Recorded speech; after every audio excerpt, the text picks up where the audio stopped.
I'm Lindsey from Outside Van, and I'm going to show you how to use the Foldaway Bed in Syncline.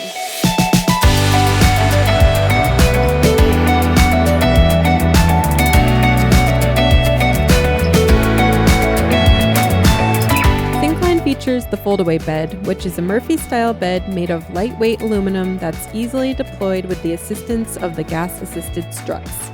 To deploy the bed, locate the black push button at the top center of the bed panel. This will unlock the bed panel from the wall, and you can guide the panel down until it rests on the driver's side boxing.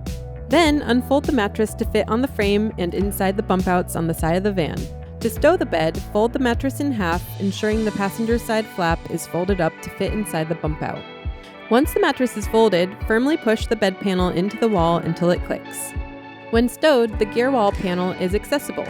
This transforms your van's garage into a well-organized storage space. And that's how you use the Foldaway Bed in Syncline.